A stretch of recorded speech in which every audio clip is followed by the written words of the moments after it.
Ups, kenapa saya putar itu? Oke.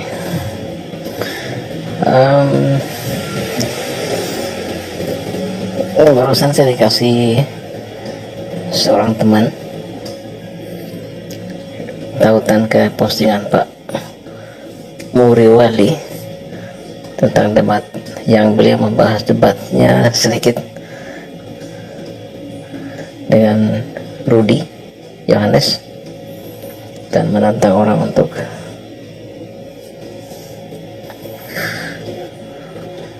siapa yang berani lawan Rudy. Saya sendiri belum nonton ininya, perdebatannya, tapi mungkin ada hal yang menarik yang saya lihat di sini ya, dari tanggapan ini.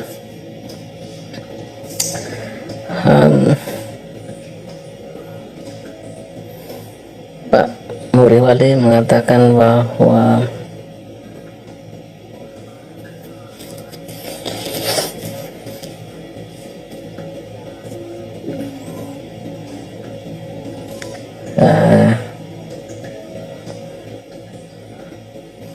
dia harus membungkam Rudy gitu ya, intinya seperti itu ya.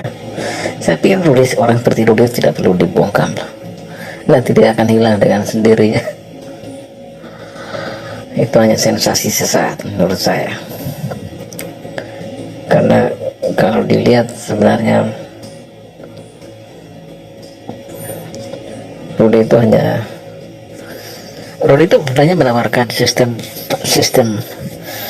penafsiran Alkitab menurut versi dia sendiri yang dibuat sedemikian rupa sehingga ayat Alkitab itu dapat ditafsirkan sehingga mendukung pendapat dia gitu. Nah, itu dia mengusung sistem seperti itu. Dia sudah menetapkan posisinya dia, kemudian semua ayat Alkitab itu ditafsirkan sesuai dengan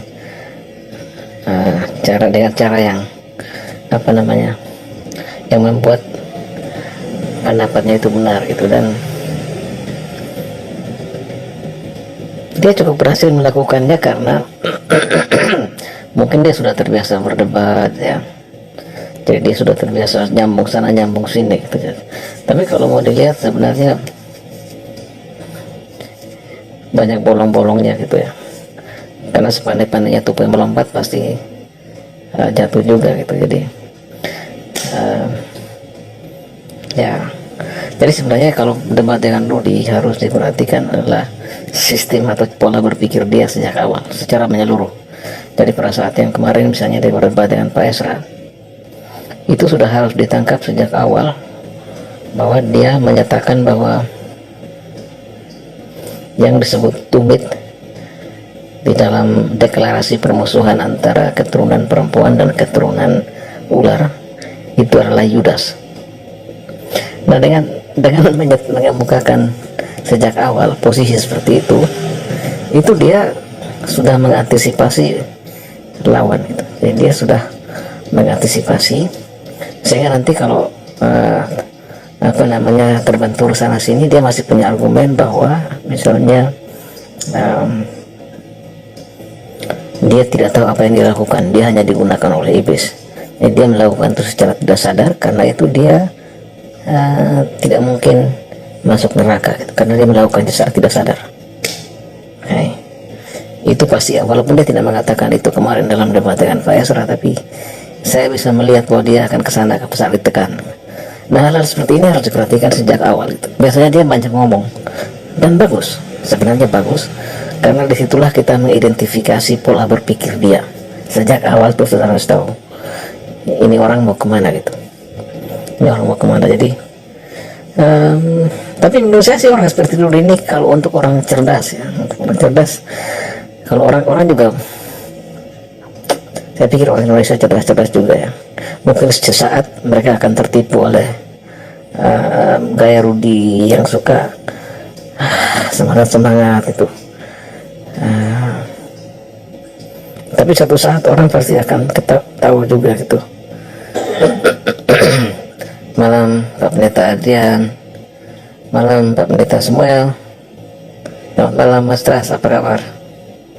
Oke, tadi satu saat juga orang akan tahu gitu. Orang seperti ini tidak akan bertahan lama, ya dia semangat gitu, tapi nanti akan jatuh juga karena itu tadi, karena penafsiran dia juga bolong-bolong. Misalnya kemarin dalam perdebatan dengan Pak Esra, dia bilang, pokoknya makan tubuh dan darah, minum darah Tuhan Yesus pasti selamat, tidak ada syarat lain, tidak ada suruh bertobat, tidak ada suruh percaya Tuhan Yesus segala macam. Tapi dengan premis seperti itu dia mau mengatakan bahwa ya karena juga sudah makan tubuh dan minum darah Yesus dia pasti selamat itu. Nah, seandainya dia kalah dalam argumen itu, dia akan kembali ke pernyataan terbuka dia bahwa kan si Yudas tidak sadar gitu. Jadi dia hanya digunakan oleh iblis itu. Jadi ya dia pasti tidak masuk neraka gitu. Dia melakukan sesuatu yang tidak dia sadari itu pasti arahnya si Rudy gitu. Nah, hal seperti itu harus dilihat dari awal dan melihat ketidakkonsistenan si Rudy ini.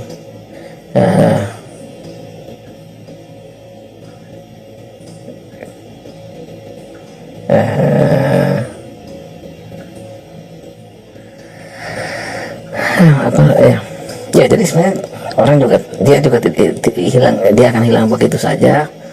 Tapi mungkin ada baiknya kalau ada ditanggapi juga, tapi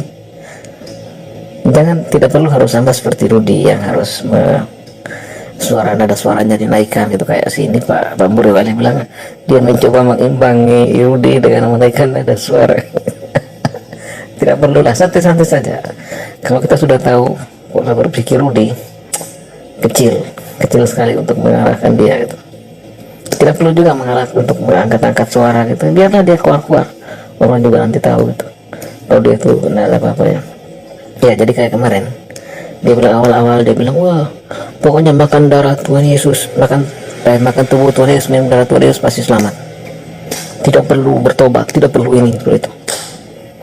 Tapi kemudian pas ditekan oleh Pak Esra, dia langsung menggugurkan premisnya itu. Ditekan oleh Pak Esra dan mengatakan bahwa ya itu kan salvation by works, keselamatan karena melakukan perbuatan baik. Terus dia bilang, kan Bapak tidak tahu kalau mereka punya iman atau tidak gitu. Nah, artinya pernyataan awal dia bahwa yang lain tidak perlu, yang perlu hanya makan darah dan makan tubuh dan minum darah, itu langsung digugurkan karena dalam hati dia masih bilang ya ini harus punya iman juga gitu. Dia mengakui pandangan Pak Esra bahwa harus punya iman, tapi awalnya dia bilang tidak harus punya iman, tidak harus punya yang lain, tidak harus bertobat segala macam. Dia ketahuan itu di situ. Dia mengakui pendapat Pak Esra sehingga dia langsung berkelit, katanya kan siapa bilang mereka tidak punya iman itu, langsung berkelit ya. Nah, hal seperti ini sebenarnya hal yang paling sering digunakan oleh para penjual obat di pasar gitu kan. Nah, ya, saya agak lucu juga kalau banyak orang sekali yang banyak sekali orang yang menyukai Rudy gitu. Ya saya lihat fans-fansnya banyak sekali, dan memang itulah, nggak tahu juga Rudy ini kerjanya apa. Dia hanya mungkin berusaha untuk membesarkan dirinya di internet supaya dapat uang dari YouTube mungkin.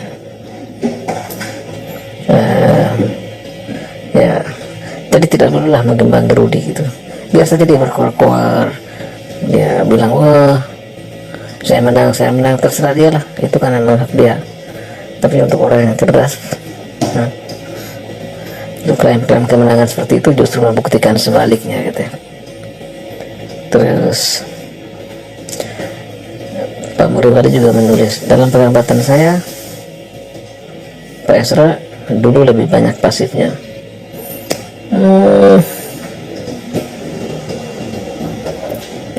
Ya mungkin juga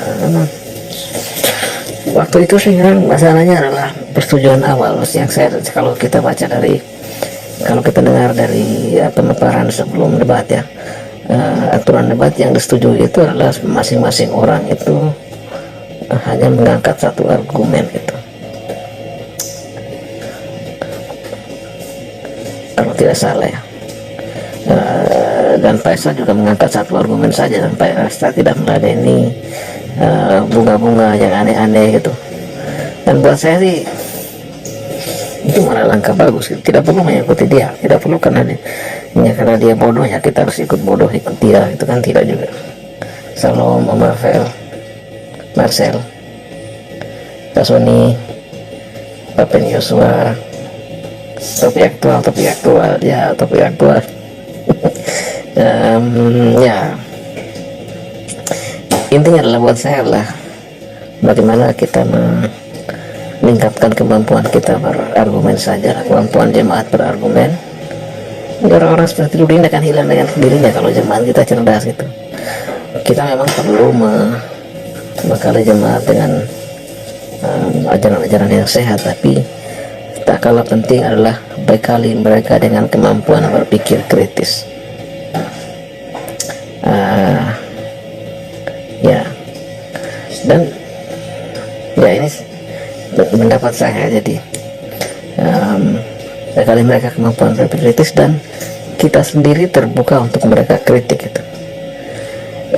Dan saya sudah mengamati di kita ya, dalam Kristenan misalnya, kalau ada seorang tokoh yang begitu luar biasa gitu ya, dipakai Tuhan ya, itu mau kritik dia itu susahnya minta ampun. Orang segan itu mengkritik. Saya pikir kita harus mengubah mindset kita gitu, merubah mindset kita bahwa kita semua ini adalah saudara dalam Tuhan. Pendeta juga saudara dalam Tuhan, penyanyi juga saudara dalam Tuhan gitu. Jadi ya tidak ada yang berkuasa, siapa yang berkuasa atas siapa gitu ya, tidak gitu. Kita sebagai saudara, dan kita mungkin salah, pemimpin mungkin salah, dan dia harus terbuka untuk dikritik gitu. Tapi jemaat juga harus belajar untuk mengkritik secara fair gitu ya, jangan juga asal kritik saja gitu. Intinya adalah mengajar, kasih mereka pengajaran yang baik, terus kasih juga kemampuan pada mereka untuk berpikir secara kritis, dan jangan takut apabila jemaat mengkritik saudara gitu. Kalau mereka memang punya gagasan, punya punya pendapat yang lebih baik, kenapa tidak terima gitu. Itu salah satu bentuk keterbukaan gitu ya, kita gitu. Pak Ben Yosua, mohon dibuatkan argumentasi mengapa ayat dalam Matius 12 ayat 6 Yesus berbicara tentang tabiat Yudas, termasuk yang menjadi bendahara kelompok para murid. Meskipun dengan membaca sepintas ayat tersebut sudah jelas berbicara tentang tabiat Yudas yang masih buruk. Barangkali ada penegasan lagi dari pengaku.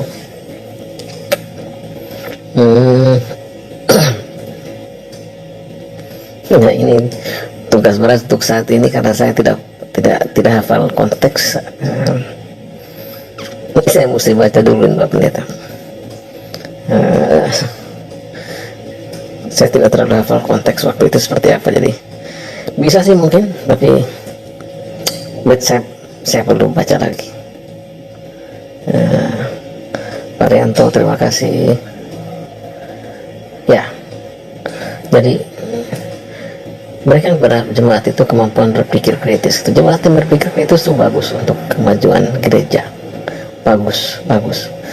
Tapi dengan kritis, dengan bertanggung jawab, dalam pengertian lu kalau mau kritis ya lu punya argumen gitu, jangan asal-asal kritik gitu, suka karena mengkritik karena memang hobi kritik, bukan karena ada sesuatu yang substansial gitu. Jadi kalau kritik orang tuh tolong yang tolong yang apa, yang lebih proporsional, yang lebih fair. Ya, itu malah hal seperti itu saya pikir harus dilakukan oleh gereja. Itu tidak perlu takut lah untuk dikritik. Tidak perlu takut dikritik, itu hal biasa. Tiap orang melakukan kesalahan, pendeta bisa melakukan kesalahan,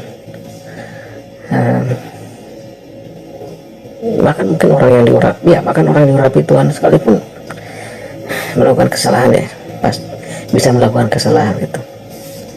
Tapi memang harus, kembali lagi, kritiknya harus fair. Jemaat juga tidak boleh asal ngotot-ngototan saja, misalnya wah pokoknya saya benar, tanpa mau mendengarkan penjelasan gitu. Saya pikir itu yang harus dikembangkan di dalam gereja. Maaf, maksud saya Yohanes bukan Yesus. Matius. Sabar Pak, ini komentar dari Pak Pendeta Yosua. Yohanes 12:6. Coba kita baca.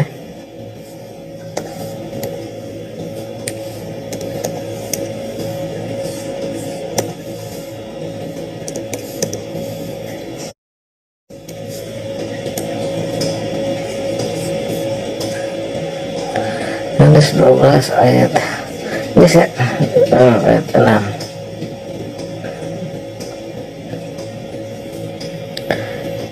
Hal ini dikatakannya bukan karena ia memperhatikan nasib orang-orang miskin, melainkan karena ia adalah seorang pencuri. Ia sedang mengambil uang yang disimpan dalam kas yang dipegangnya. Oke, ini tentang Yudas gitu. Nah, oke, tadi pertanyaannya adalah bisa dibuat argumen mengapa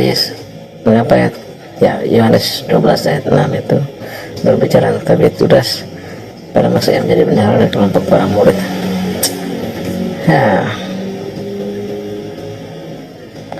That's a good question.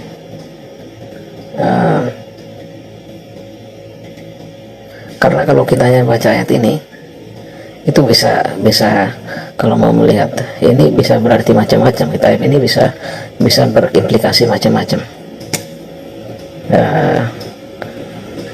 Kalau kita tidak pahami konteksnya, kalau kita hanya melihat ayat ini misalnya, itu bisa berarti, bisa jadi mungkin. Tapi ini saya bilang ini saya tidak memperhatikan konteks, hanya melihat ayat ini tanpa memahami konteks saat ini ya. Dilakukannya bukan karena ia memperhatikan nasib orang miskin, melainkan karena ia seorang pencuri. Bisa jadi ini untuk menunjukkan, misalnya bisa jadi ya, itu opsi pertama ya, penulis ingin menunjukkan bahwa kalau kita ikut si Rudy, ya ikut pola berpikirnya si Rudy, saya mencoba untuk berpikir seperti Rudy saat ini. Ini bisa jadi diterjemahkan dalam pola pikir Rudy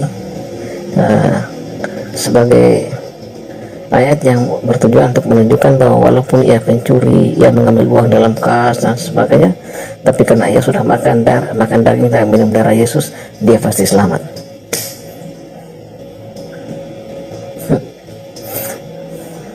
Karena bisa jadi dalam penafsiran Rudy, ya dia akan melakukannya secara tidak sadar itu. Dia digunakan oleh iblis misalnya. Ingat, Mbak Rudy menerjemahkan tumit, menafsirkan tumit dalam Kejadian itu sebagai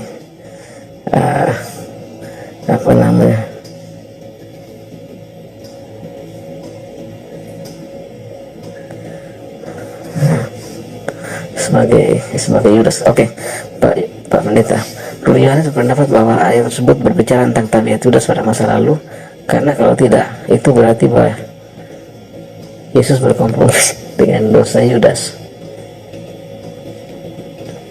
Masa lalu di mana? Bisa jadi, iya, seperti saya bilang tadi, dia bisa menerjemahkan seperti itu. Itu opsi pertama ya, yang muncul dalam pola pandangan dia. Opsi kedua, kalau saya masih berpegangan pada Rudy, seandainya argumen itu atau opsi itu dipatahkan, dia masih bilang, ya, ini menunjukkan Seperti saya bilang dari pertama, tidak butuh pertobatan, tidak butuh percaya Yesus, yang butuh hanya makan daging dan minum darah gitu. Itu sudah selamat. Itu dia bisa mengatakan seperti itu. Jadi Rudy punya banyak opsi di sini. Tapi mungkin satu hal yang kita perlu perhatikan sama-sama ya. Ini penafsiran seperti ini kurang beres, karena paling tidak kalau dipahami dalam konteks hukum logika, dalam logika misalnya,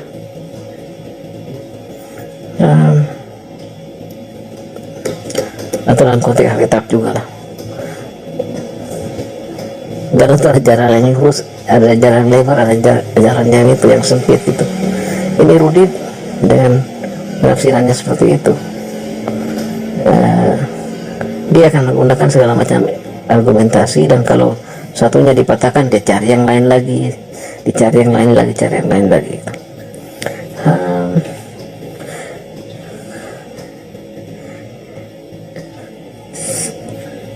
Tapi apakah benar ini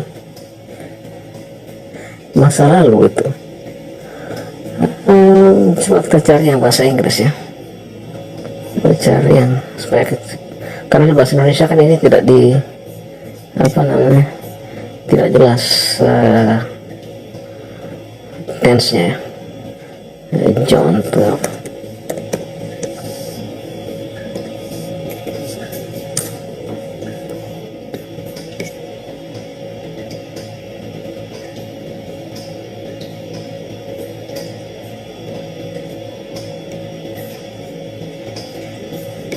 Okay.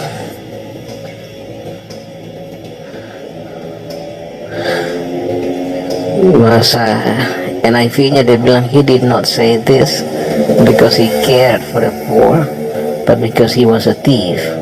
Di sini diceritakan menggunakan, semua ceritanya diterjemahkan menggunakan tenses masa lampau.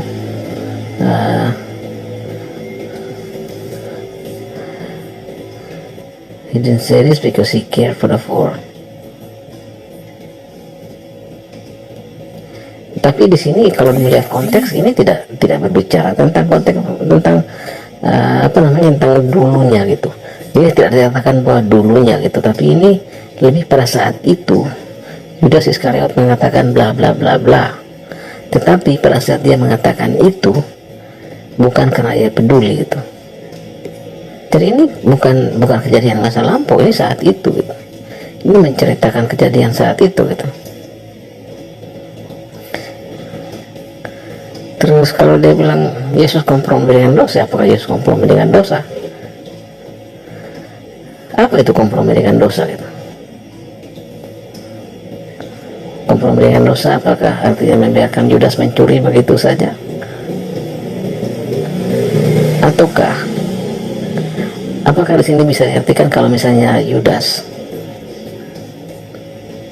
memang pencuri saat itu, bentuk sekarangnya gitu, dan Yesus membiarkan itu, apakah itu artinya kompromi dengan dosa? Apakah harus diterjemahkan seperti itu? Dan mengapa harus itu? Itu harus ditanyakan kepada Rudy. Itu harus ditanyakan. Apa artinya kompromi terhadap dosa?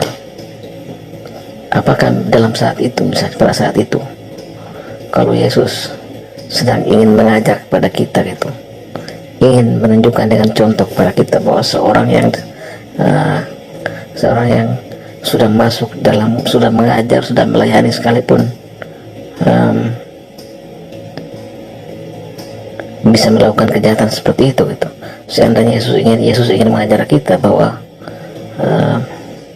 orang yang kelihatan begitu aktif mengikuti dia pun bisa melakukan kesalahan itu.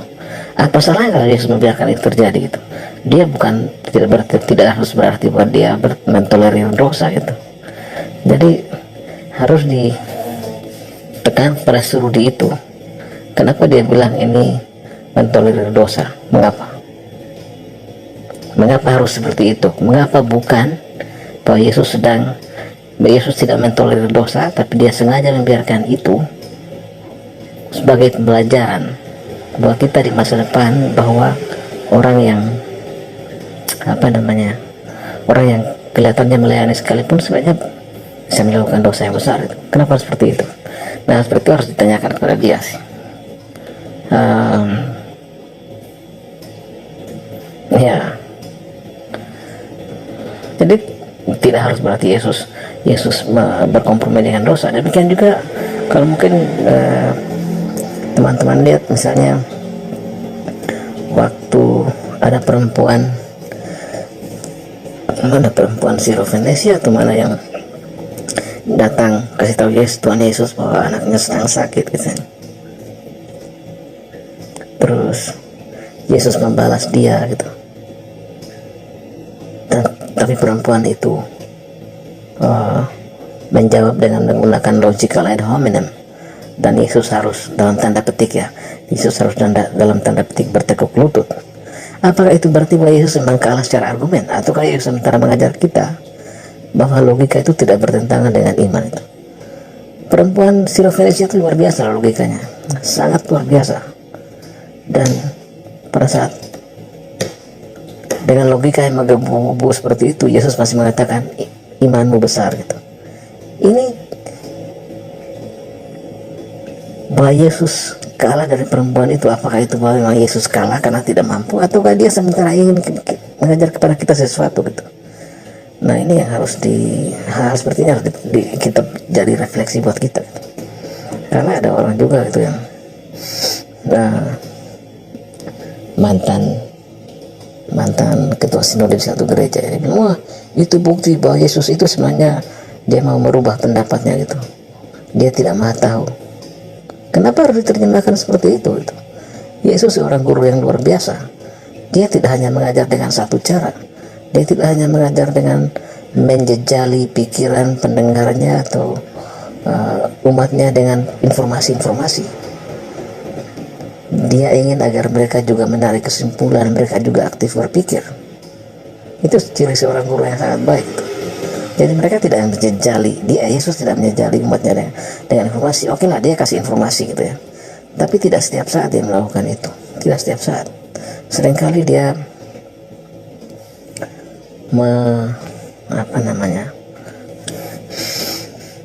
mendorong umatnya atau orang-orang yang mendengar dia untuk berpikir, menarik kesimpulan, untuk aktif itu, mendengarkan secara aktif, bukan dijejali saja dengan informasi itu, tidak. Jadi dalam konteks perempuan tadi gitu, kita tidak bisa langsung bilang wah itu karena Yesus memang tidak maha tahu, atau karena Yesus misalnya ya dia kalah memang karena dia kalah argumen, tidak bisa berargumen sama seorang perempuan, sehingga karena itu itu digunakan untuk mendukung feminisme misalnya. Tidak harus seperti itu juga. Ya. Jadi ayat itu bisa diterjemahkan dengan berbagai macam cara, tapi hanya satu yang benar itu. Orang bisa menerjemahkan, bukan maksudnya diterjemahkan, menafsirkan satu ayat itu dengan berbagai macam cara, tapi hanya satu di antara penafsiran itu yang benar itu. Kalau teman-teman belajar logika, teman-teman terutama logika tradisional ya, logika Aristotelian, ada sekian ratus kombinasi proposisi, tapi dari sekian kombinasi proposisi itu saya lupa sekitar 24 atau 32 yang valid. Jadi begitu banyak, ratusan kombinasi dari 3 proposisi, tapi hanya 24 kalau tidak salah kombinasi yang valid. Ini ayat-ayat juga, ayat kita juga seperti itu. Anda bisa menafsirkannya sedemikian rupa gitu, sesuai dengan keinginan Anda. Itu biasa terjadi seperti itu. Tapi hanya ada satu yang benar itu. Dan kita harus memikirkan aspek itu saat berdebat dengan Rudy juga gitu. Kita harus sudah bisa menangkap ini ayat ini. Kalau saya berpola pikir seperti Rudy, saya bisa terjemahkan ayat ini seperti ini misalnya, sehingga kita bisa tahu bagaimana cara menanggapi hal seperti itu gitu. Oke,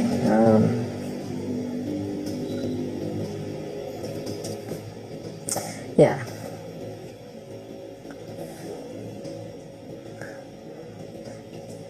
Pak Muriwalu tidak ingin jatuh seperti gaya Pak Esra yang pasif. Terserah lah, kalau kita mau cari perhatian penonton sih ya terserah aja gitu. Tapi saya pikir orang kita, jemaat kita harus diajar untuk mengabaikan besar kecilnya suara orang, tapi memperhatikan argumentasi gitu. Kita jangan biasakan jemaat untuk hanya melihat karisma dalam tanda petik ya, karisma dia saat bicara itu. Ajak mereka untuk berpikir kritis, memikirkan argumen yang dikemukakan, menilai validitas atau invaliditas dari argumen yang dikemukakan atau dari pendapat yang dikemukakan itu. Kalau ke soal ya ini bukan soal menang-menangan gitu ya, sudahlah, terserah dia mau suara besar-besar, terserah dia juga sih, dia juga punya hak melakukan itu. Tapi orang kita harus belajar untuk tidak terkesima oleh hal-hal yang remeh-remeh seperti itu. Perhatikan argumennya. Orang kita banyak sekali yang ketika melihat orang yang sangat bersemangat langsung bahkan mungkin argumen dia cuma ya, parah gitu. Nah, jadi saya pikir orang Kristen harus beralih menjadi orang yang tidak hanya memperhatikan yang menggebu-gebu gitu. Oke.